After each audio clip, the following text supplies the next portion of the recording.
Раз в году, в разгар лета, сюда, в столицу Бурятии, Улан-Удэ, съезжаются гости из многих городов и сел республики. Сегодня Сурхарбан.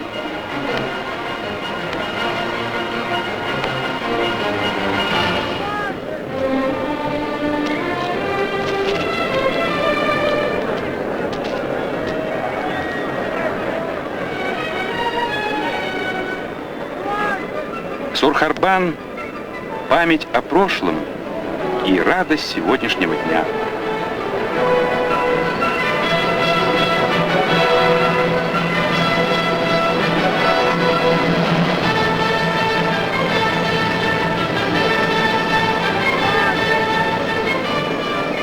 Говорят, нигде так не открывается душа народа, как в празднике. Возможно, но чтобы понять ее, нужно заглянуть в будни. С чего начать? Наверное, с этой мастерской, где мы познакомились с художником Аллой Цыбиковой. Вот уже много месяцев она работает над эскизом будущей росписи на земле Гессера.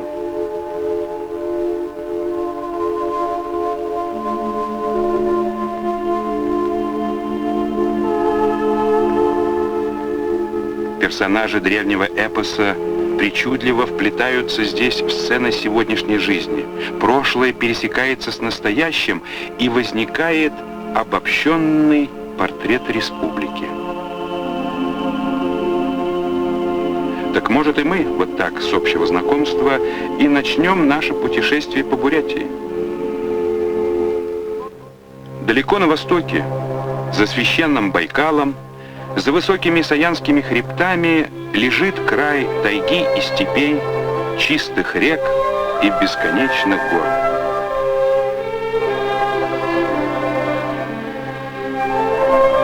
«60 лет отделяют сегодня Бурятскую автономную республику от дня ее рождения. 60 лет, пройденных вместе со всей страной. И чтобы понять суть сегодняшних достижений, нужно хоть на мгновение оглянуться в прошлое. «По диким степям Забайкалья» поется в старой песне. А-то и вправду эта степь была дикой. Долгое время считали, что эта земля годится только для пастбищ. Слишком короткое лето, земледелие рискованно.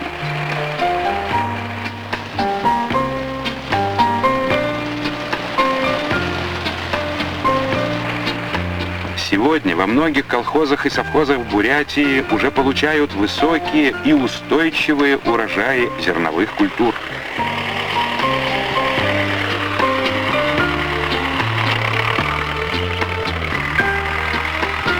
Да, может быть щедрой и эта неласковая земля.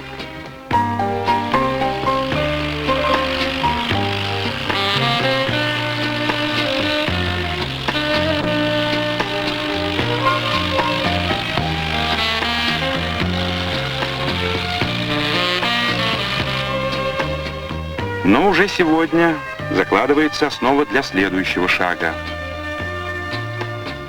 Создание современных поселков, агропромышленных комплексов, путь к дальнейшему преобразованию бурятской степи.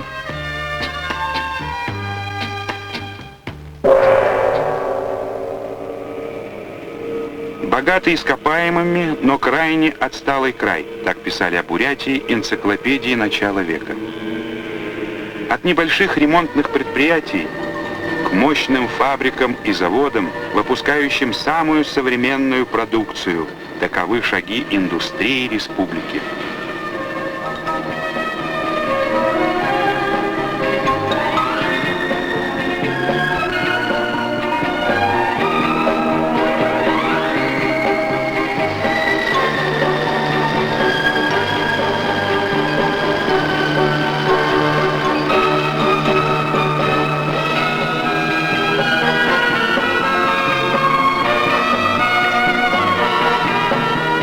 Каждую пятилетку в строй вступает новое предприятие. Одно из крупнейших – завод мостовых конструкций. Мосты, сделанные здесь, соединяют берега рек Литвы и Белоруссии, Сибири и Дальнего Востока. Это лед будущего моста прямо из ворот завода уходит на БАМ.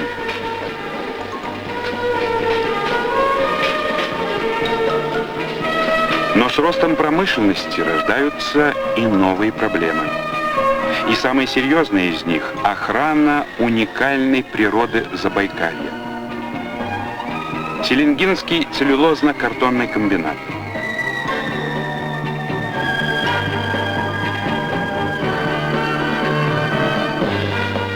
Этот цех комбината не дает никакой продукции. Он возвращает Селенге чистую воду. И понимание того, что движение прогресса уже немыслимо без сохранения природы, тоже шаг в развитии индустрии республики. Верхнеудинск, начало века. Самые приметные архитектурные сооружения – церкви, дома губернаторов и купцов. Край России – глухая провинция. Улан-Удэ, год 82-й. Центр.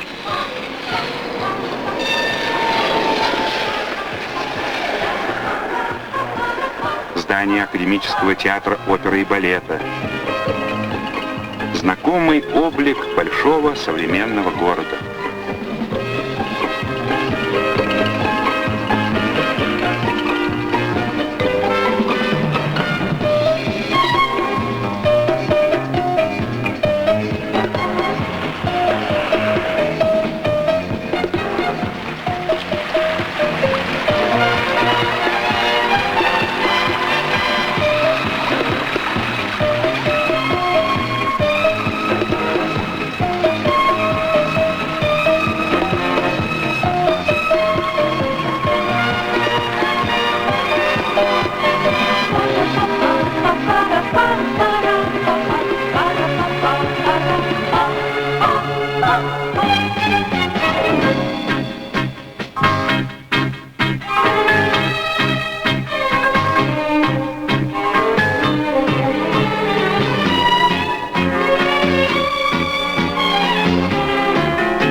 «Черная вера» или «Шаманство у монголов» — так называлась работа, прославившая в XIX веке имя первого бурятского ученого Доржи Банзарова. Сегодня бурятский филиал Сибирского отделения Академии наук СССР включает в себя 4 крупных научных института. Здесь работают десятки лабораторий, сотни ученых. Институт общественных наук празднует свой юбилей.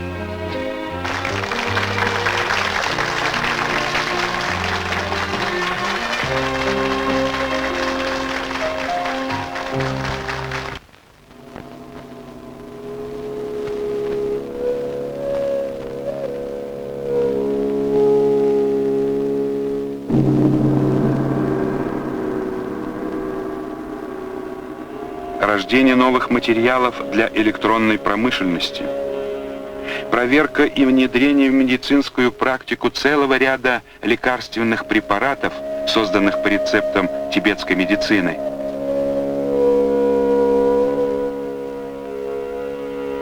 Все эти научные достижения связаны с именами ученых Бурятии.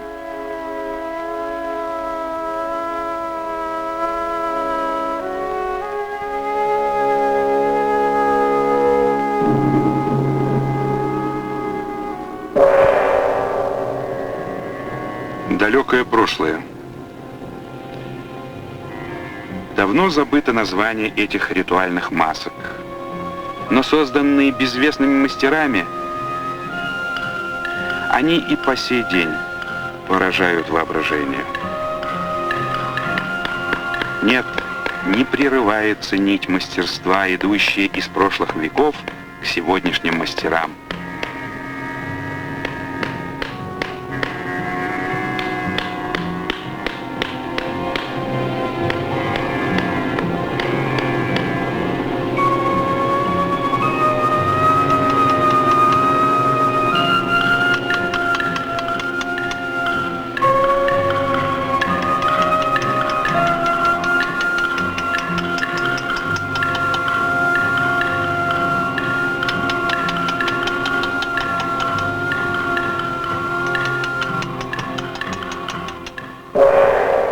Каким немыслимо далеким кажется сегодня то время. Теперь его можно увидеть только на сцене. «Кнут Тайши» — это пьеса бурятского драматурга Хоцана Мсараева, уже несколько десятков лет идет в театре драм. Видимо, не случайен этот интерес к прошлому. Оно служит нам точкой отсчета для осмысления сегодняшнего дня. 신이 하루무카산 허린드냐 스트르드와는 샴돌한테 호르미에 불가능하고 있다. 호르미 хмунг ханалжа хана ходос осходагар слабш.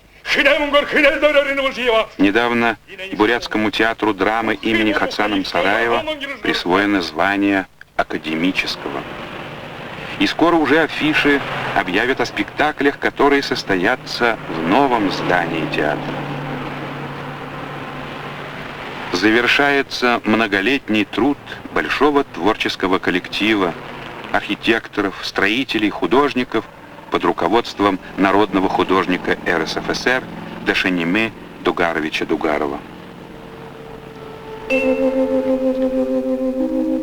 Еще не зажглись огни в фойе и зрительном зале. И на сцене главные роли отданы монтажникам и сварщикам. Но стоит заглянуть за кулисы, и сразу ощущаешь, что будущее открытие театра станет праздником для всего национального искусства. По эскизам художников мастерицы ткут занавес из конского волоса. Все богатство узоров бурятской чеканки засверкает в люстрах, сделанных знаменитыми мастерами.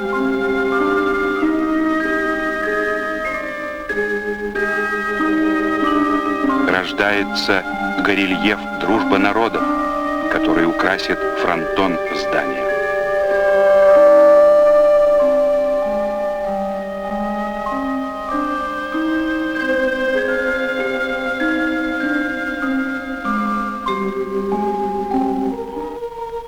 Здесь, на этой стене, и предстоит художнику Али Цыбиковой воплотить свой замысел — роспись на земле Гессера. Больше года длилась работа над эскизами, и вот пришло время перенести на стену всю сложную композицию росписи.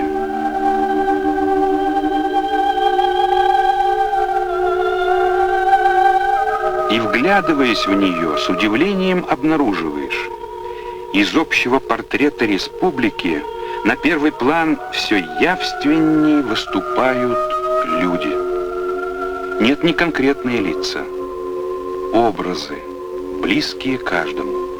Так, может быть, то, что открылось нашему взгляду в сравнениях и цифрах, тоже лишь часть портрета Бурятии. День республики.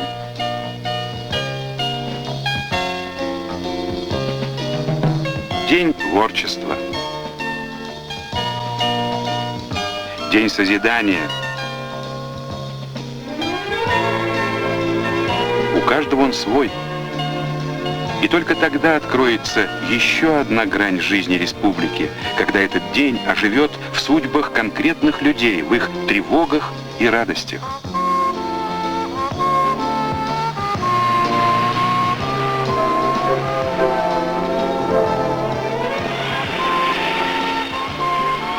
Познакомимся.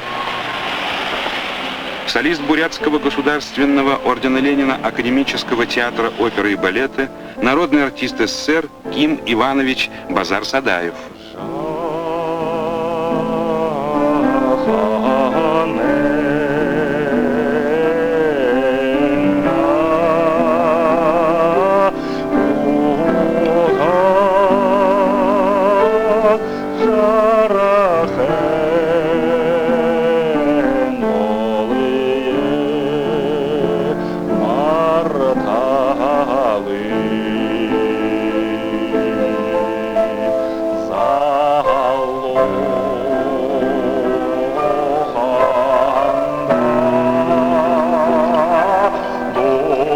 Бригадир рыболовецкой бригады Усть-Баргузинского комбината Василий Никифорович Хребтов.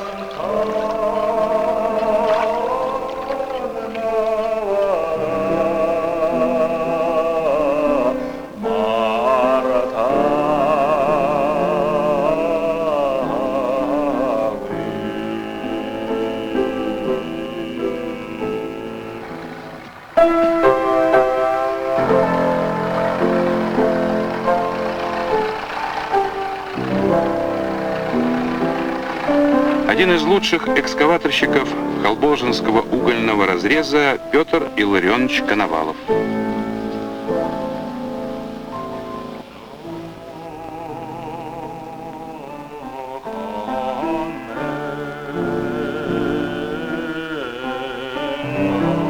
Председатель президиума бурятского филиала, доктор химических наук, профессор, член-корреспондент Академии наук СССР Маркс Васильевич Махасоев.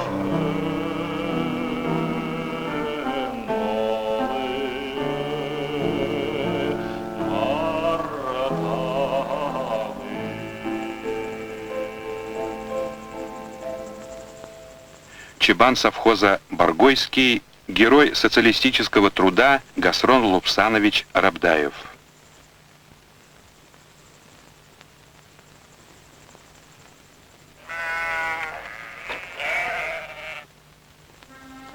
С него мы и начнем интервью с нашими новыми знакомыми. И каждому из них зададим один и тот же вопрос.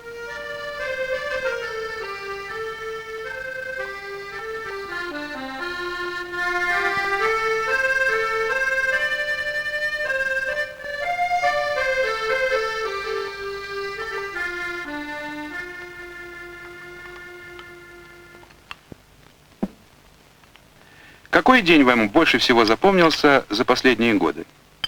Ну, памяти, конечно, много было. От награды Родины, и немало я получил так. Но самый памятный день для нашей семьи, для меня это было, когда мы провожали самый младший первый класс, первый раз, как говорится. Это был самый такой у нас радостный день. А сколько у вас детей? У нас 11 детей, так. Немало было, конечно, хлопот, но в этом, конечно, сыграла большую роль на правильном воспитании, конечно, наша мама. Вырастил таких прекрасных 11 детей. Я думаю, это самое наше богатство, семейное богатство, наши дети.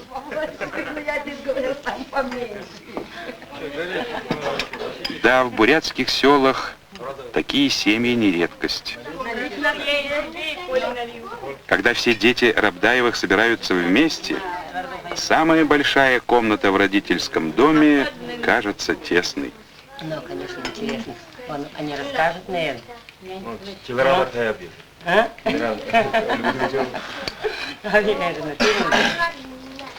А теперь вот и внуки появились.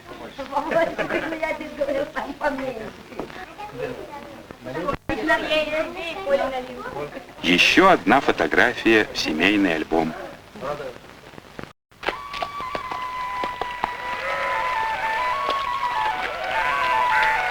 Короток отдых у Чебана. Отара большая, свыше 500 голов, и потому день Гасрона Лупсановича — это постоянные движения от пастбища к пастбищу. Хорошо еще, когда погода солнечная, а то ведь бывает и слякоть, и дождь, и заморозки. И, наверное, если бы не помощь жены, не достигнуть семейной бригаде таких высоких результатов. Так что не случайно первый секретарь бурятского обкома партии Андрей Урупхеевич Мадагоев поздравляет и Татьяну Ванчиховну, и ее мужа.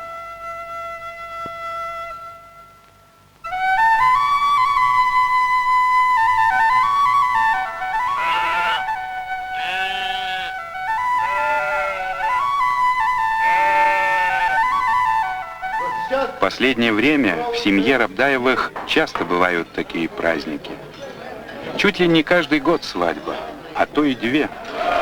Вот и сейчас еще одна дочка, Лариса, выходит замуж.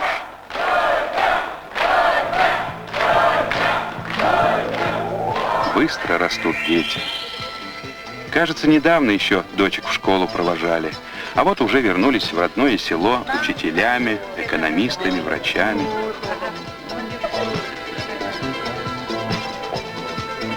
И в самом деле, недаром Гасрон Лупсанович и Татьяна Ванчиховна чувствуют себя по-настоящему богатыми людьми.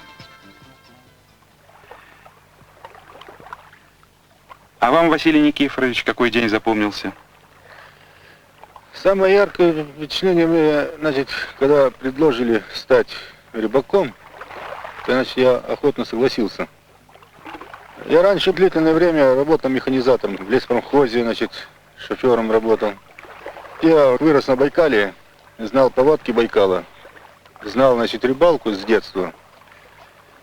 И когда, значит, предложили, я сначала удивился. Я же знал, что на длительное время у нас рыбалка была запрещена, потому что не было рыбы. А в этом году, значит, на наш рыбокомбинат 1000 центнеров дали. Если мы, значит, выловим вот эту цифру, то мы будем и впредь рыбачить. И получилось очень хорошо. Мы дали 2 плана. Причем за короткое время дали 2 плана. И надеемся, на будущий год мы продолжим свою рыбацкую профессию.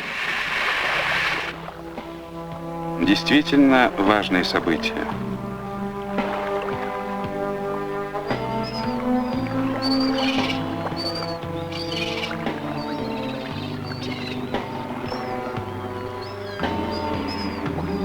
За время запрета на промысловый лов старые рыбаки ушли на пенсию, а новых не появилось.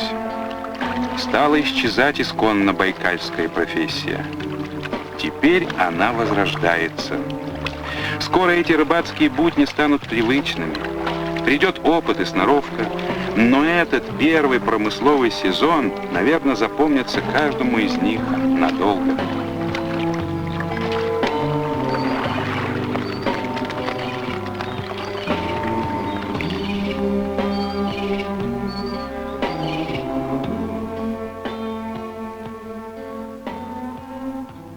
Какой вам запомнился день, Маркс Васильевич? Я лично считаю, что один из июльских дней 1963 года для меня является памятным днем.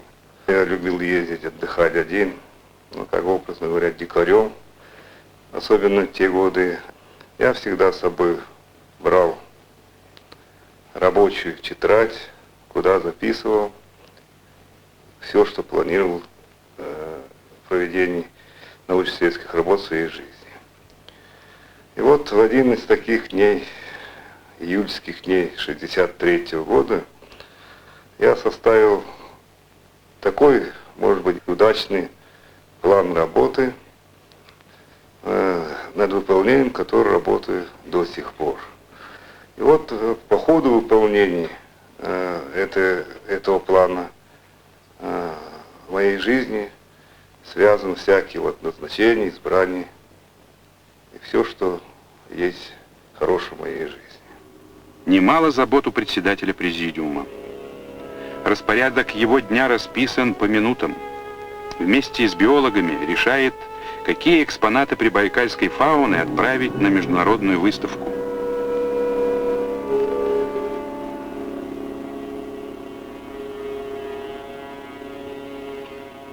Идет обсуждение проблем публикации древних трактатов.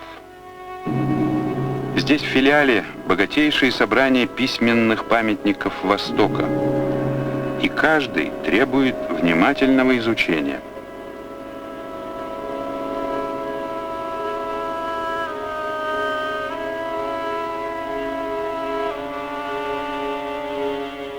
Но по-прежнему самые дорогие для Маркса Васильевича часы — время семинаров и экспериментов в своей лаборатории.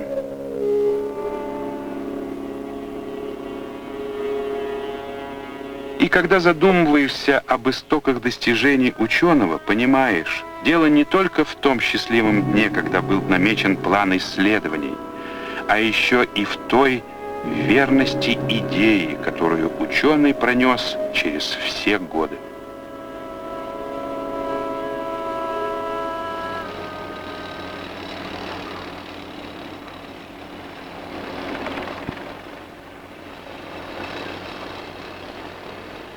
Петр Ильич, а вам что запомнилось? Ну, это памятный день за последние годы моей жизни. Это, видимо, будет считаться то, что по соцсоревнованию мы соревновались с сыном, и он в этом соревновании обогнал меня, сумел обогнать. Подсчитали в конце года, что он получил первое место.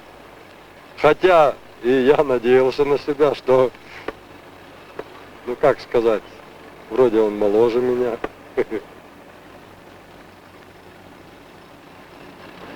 И что вы ощутили, когда узнали о победе сына? Ну, для меня, конечно, это приятно. Говорить, даже слов нет говорить, что для меня приятно. И я запомнил этот день навсегда. Надо полагать, что Петр Илларионович хоть и рад победе сына, но немного лукавит. Не так уж легко смириться